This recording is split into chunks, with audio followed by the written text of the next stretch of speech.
Okay, so sheet 1.1, auxiliary elevations. The drawing shows the plan of a cylinder resting on the horizontal plane. The cylinder has been cut by a simply inclined plane to project the elevation and draw a new elevation that will show the true shape of the cut surface. Okay, so we have the elevation. For the elevation, we have our plan. So we're going to want to look in here at 90 degrees so that we can see the true shape of this cut surface. You can see up here, it's a cylinder, but it's after being cut. So we're going to have an irregular shape. First thing we do, we have our circle already broken up into 12 different segments. So we're going to take each segment now and bring it down.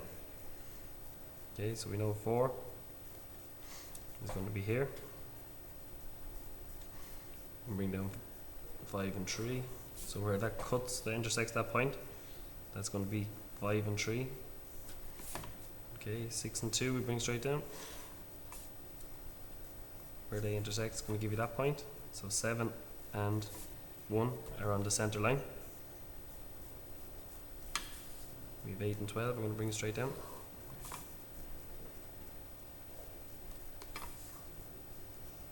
9 and 11. It's going to be here. And then the edge is also 10, so it's on the edge. Right there is 10. Okay, so we have all our points now. What we need to do is project them up, looking in at 90 degrees to it. As you can see, the auxiliary elevation is already set up. So if we set up our sliding set squares, or your adjustable set square, whatever you want to use, and we will project all points back out here as long as it's perpendicular or 90 degrees, and then we can call this our new x1 y1 line. Okay, it's already set up for us. So our x1 y1 line we'll make sure everything is perpendicular. So we know 10 is going to be on that point, 9 and 11 it's going to be at that point somewhere.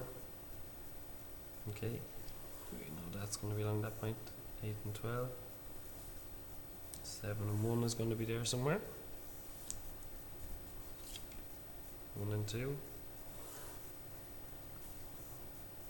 5 and 13, and then 4 is going to be along that point somewhere. Okay, so we projected all our lines up perpendicular. As you can notice here in the corner, we have an edge. So what we were going to do is we're going to take that edge. Okay, we call that edge A. We project that edge up, so that's going to be needed. Okay, so we've all our points brought up here. If you find it hard to follow your points, don't be afraid. If this is 10, just put 10 at the top of the line so you know 10 is on that line. Okay, 9 and 11 will be on this line. A will be on that line. 8 and 12 is on that line. 7 and 1 is on the center line, so that's our center line. 6 and 2. Okay, some people find it easier to do it this way. Make sure you label them so they don't miss any points. And that's 4. So we have all our points up there. We know that this is going to be our center line. Okay, so we can take our full height here, or our radius, and we know it's going to be on that point. So our overall height here, we can use our compass to take the distance.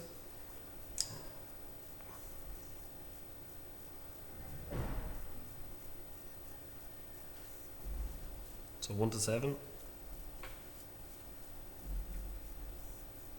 So that's going to be 7. Okay, so these are auxiliary elevations. So when we do an auxiliary elevation,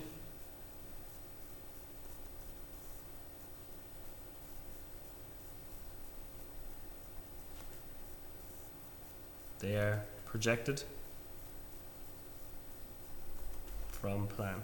Okay, projected from the plan. So we can see here it's being projected from the plan, and I'm taking my distances in elevation. Okay, so distances are taken in elevation.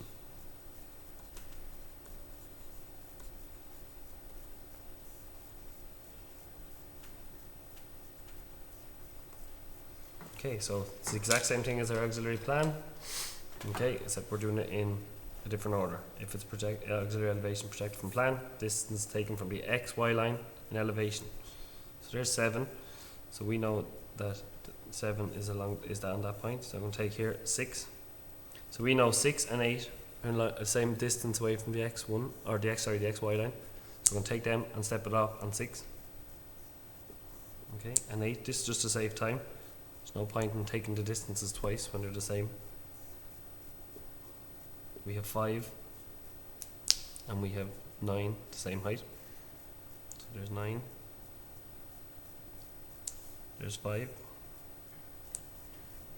Okay, so that's 6, that's 8, that's 9, that's 5. Then our next point, outermost points are 4 and 10. So the same distance away from the XY line. So use the one distance and step it across for 4 and 10. So the outermost points, as you can see, the outermost points. So they're going to be the outermost points here. Okay, then we have 3.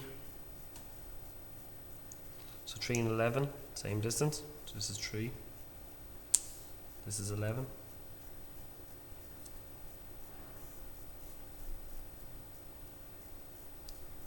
Then we have 2 and 1. So 1 is on the ground line. 2 and 12 are the same distance apart away from the XY line. So there's 2. And there's 12.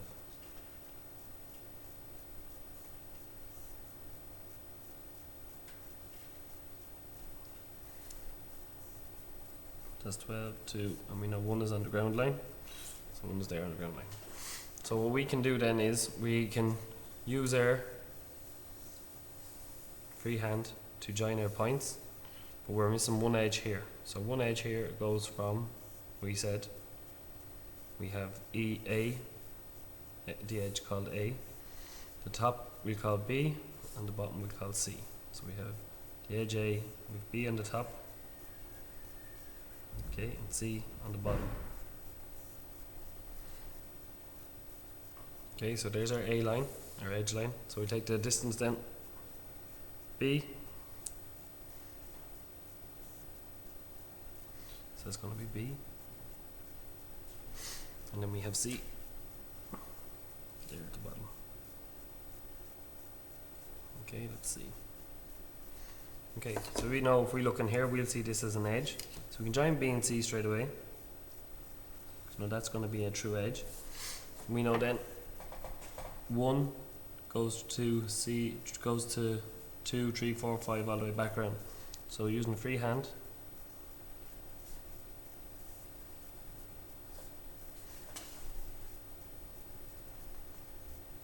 okay, don't be afraid if you make a mistake, because I just did. Make a mistake, go back, rub it out and start again.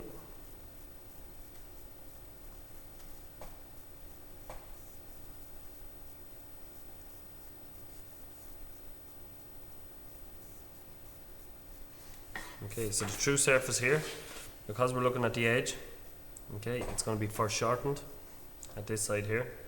So it'll look like an ellipse up to B and C, up to this edge point, and then this edge point is going to look very foreshortened. Okay, I don't think we have anything else doing that, so that's the true shape of the cut surface. Okay, so just put in true shape.